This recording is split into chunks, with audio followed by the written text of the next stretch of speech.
I want to show you guys this shocking new video compilation of Donald Trump dragging his right leg repeatedly in campaign event after campaign event over the past few months, raising some concerns about his physical and cognitive ability to serve into his early 80s. And listen, we wouldn't have to speculate based on videos if Donald Trump released his cognitive exams or even released his physical exams, but he refuses to, all the while attacking VP Harris as being unfit and saying that he's even more healthy than President Obama, or President Obama was when he was the president during his peak in his 40s and early 50s, which is totally false. But either way, we have 5 days to go. We have no time to waste. Make sure you're voting. We're trying to get to 1 million subscribers. Look how close we are and make sure that you're subscribed to this channel. Now, before we break down this article titled Shock Video, Trump's leg drags as he struggles to open truck door, describing how Trump has a repeated pattern of dragging his right leg, which could be indicative of a serious health sign,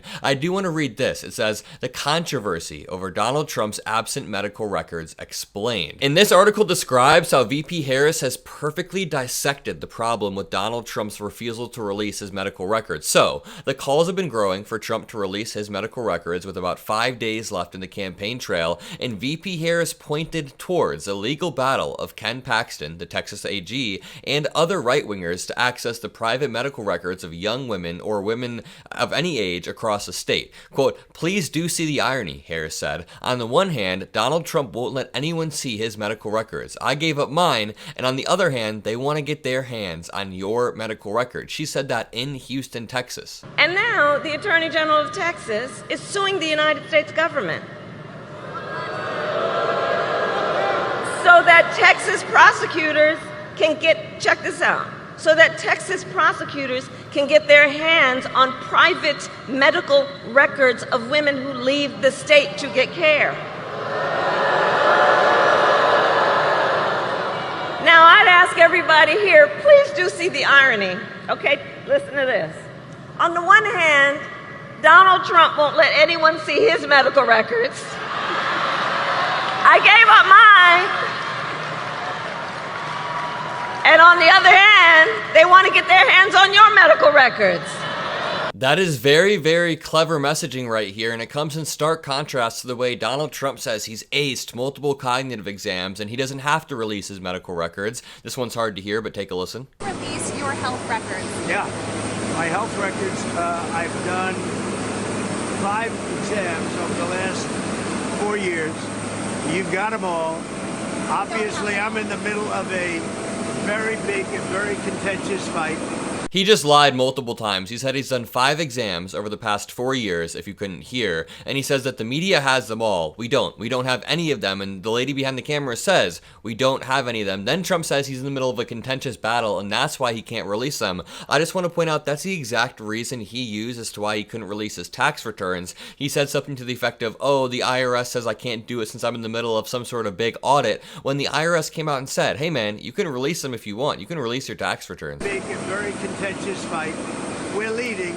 I've given my health exams. I've also done cognitive tests twice, and I've aced them, meaning a perfect score. I want to see her do a cognitive test because she couldn't ace because she wasn't born smart.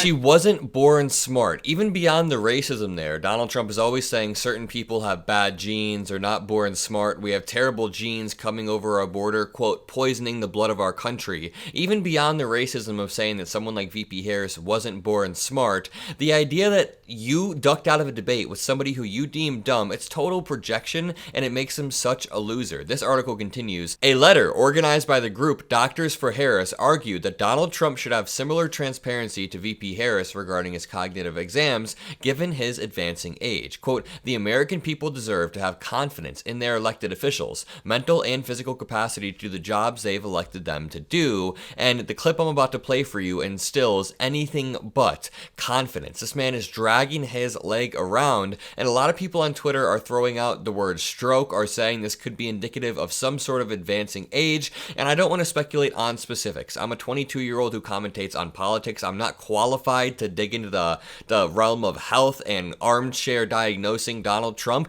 but I will play you guys the clips. I will read you guys what other doctors are saying, and we can make an educated decision based on that. Really quickly, watch Tim Walz ripping into Donald Trump for refusing to release his medical records. Over the weekend, Kamala Harris made it very clear on this. She's ready. She has been making this clear for a long time. She's ready to be commander-in-chief, and she released her medical records. Straight, clean bill of health. Physical, mental stamina to do the job. Now, I think you all know where I'm going with this, don't you? We're all wondering. Donald Trump said that he would release his numbers. He would release his medical records. Look. He says now, I think he forgot to do it. He's been forgetting things. We'll give him a break on this. But Kamala Harris is right on this. Watch his rallies. He's confused. He's a nearly 80-year-old man. He's ranting and rambling until people get bored and leave his rallies. That's happening. But here's the thing about this. It would be funny if it wasn't so dangerous. It would be funny if it wasn't so dangerous. I love when he places the emphasis on the danger of Donald Trump because he is a sad, pitiful man, and we sometimes forget how dangerous he is because of how much he messes up in public. Though it is often traditional for presidential candidates to share medical records, there's no statute that requires Trump to release his records, so all we have to go off are videos like this. Take a look at this one. It starts off with him getting into a truck yesterday. Oh. His right leg slips. Really an old man moment. Here's another one.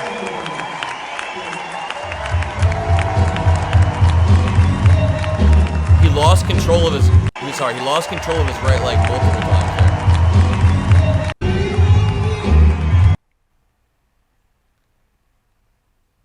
Dragging his leg once again. Can I have some too? Absolutely. It's really especially pronounced in this last clip. Let me show you. That's what we're looking for, and right here, during a campaign stop in Green Bay, Wisconsin on Wednesday, Donald Trump's physical health once again became the center of attention. With 5 days to go, that is not what you want. He's trying to make voters forget about the Puerto Rico comments, and in the process, he reminds them about his age. Attempting to climb into a garbage truck for a staged photo op just days after a comic at his Madison Square Garden rally sparked controversy after calling Puerto Rico a, quote, floating island of garbage, Trump appeared off balance as he missed the door handle, and the thing is, I don't know what this stunt was meant to prove. I mean, Donald Trump's speaker said Puerto Rico is a floating island of garbage. None of the other speakers condemned that. In fact, they got more and more racist. And then when President Biden shoots back and says the only people who are garbage are the people who cheered that comment on, then Donald Trump gets in a garbage truck and puts on an orange safety vest. I don't get what he's proving. Tim Miller pointed out that Kamala Harris was the one that should have been in the orange safety vest in the garbage truck because she's the one cleaning up the garbage, according to Biden. It didn't make any sense whatsoever. So Trump appeared off balance and he began to stumble and drag his right leg, which is a movement that's become a frequent occurrence and is leading to mounting concerns about his fitness to hold office. This concerning moment sent a ripple through social media, fueling speculation about Trump's overall stability and health as he campaigns for a second term. And I do want to point out that Hillary Clinton fainted once on the campaign trail back in 2016, and people said that was the end of her campaign. It is totally over. Meanwhile, Donald Trump is dragging his right leg on a daily basis at this point, and MAGA doesn't care at all. Here's this clip one more time. You can see his leg pull back.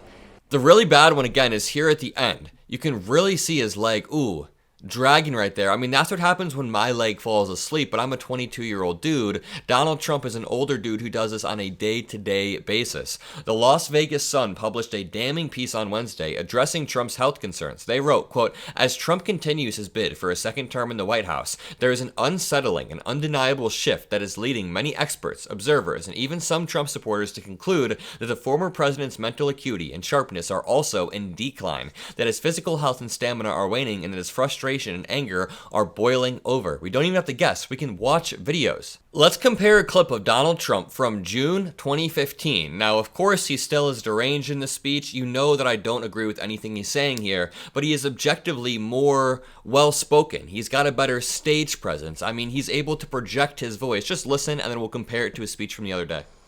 When do we beat Mexico at the border? They're laughing at us, at our stupidity. And now they're beating us economically. They are not our friend, believe me. but they're killing us economically. The U.S. has become a dumping ground for everybody else's problems. Thank you. It's true.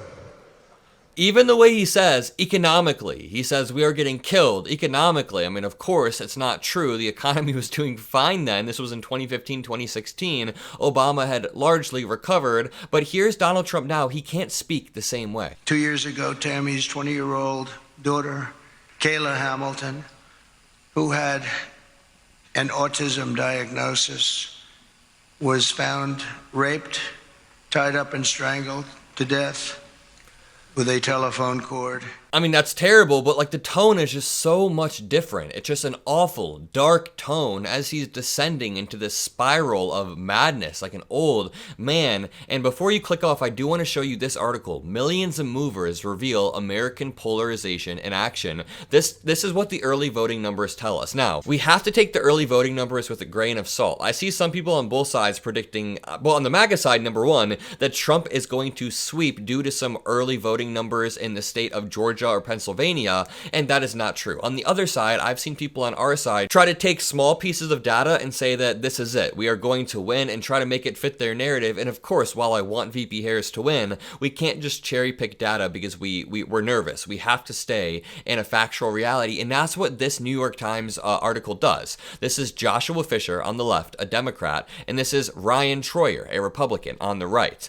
Aside from their political views, Joshua Fisher and Ryan Troyer have a lot in common. In 2022, they lived across the street from each other in Sioux Falls. They are both white men of a similar age. One is a sanitation worker, one is an auto technician. They both have associate degrees, but they both moved away. In the process, they unwittingly became a part of a nationwide pattern that could matter in a close presidential election. Now, this is very, very interesting. They made the country more geographically polarized. Now, there is a theory emerging that because Republicans have been moving to Republican strongholds en masse, places like Florida, that Donald Trump's electoral college advantage is waning. Meanwhile, Democrats are moving not only to swing states, but to purple or Democratic-leaning districts. So this article reads, these estimates, based on a New York Times analysis of detailed public voter registration records of more than 3.5 million Americans who moved since the 2020 election, offer a new and extraordinarily detailed glimpse into one of the ways that we segregate from each other. Down to a street level, across all movers, Republicans chose neighborhoods Trump won by an average of 19 percentage points in 2020, while Democrats chose neighborhoods Biden won by the opposite margin, exactly 19 points. So as people move to different strongholds, here are some interesting statistics. Consider Florida. Once a critical swing state, it has become more reliably Republican. Out of the 3.5 million voters we tracked, more than 200,000 Republican registered voters moved over the past 4 years, more than twice the number of Democrats. Now, President Biden won Georgia in 2020, the first time a Democrat won it since 1992, and among the 140,000 newcomers, Democrats outnumbered Republicans by more than 9,000. Over the same span, at least 10,000 more Republicans than Democrats moved out of Georgia, which means Democrats may have a larger edge in Georgia, while Republicans have a larger edge in Florida. So let me just reiterate,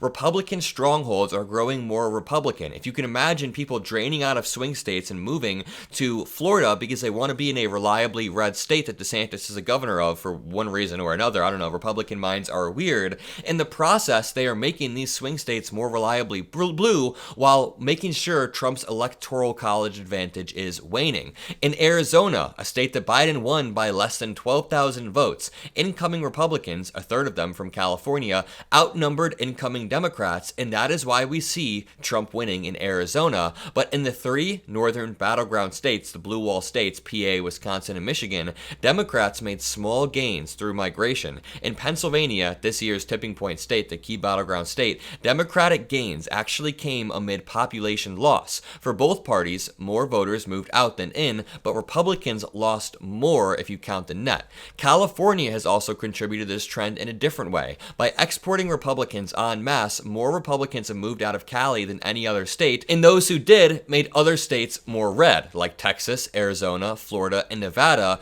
And when it comes to New York City, for example, there are polls showing that Kamala Harris has lost a bunch of support in New York City if you compare her performance to President Biden's. Now, New York is going to go blue 10 out of 10 times. Easily it's going to go blue, but the thing is, all of these voters are flipping in a state that is not winnable. So Republicans in New York State and in New York City, people converting Republican can't flip the state, so that is why Trump is ahead nationally, but VP Harris could still eke out an electoral college win. I want to leave you with some hope, and that is some amazing hope right there. Let me finish off with this article. In August, Trump said he would gladly share his medical records, but he has yet to do so. However, in October, when approached by reporters and asked about his medical records, Trump reportedly said the public has already had enough information, which is a clip that I just played. If Trump is elected in November, he will be the oldest U.S. president by the end of his term and the oldest person to ever be elected. So that's some food for thought. I'm going to leave you with that. Drop a like, subscribe, have a great rest of your day, and I'll see you in the next one. Peace out.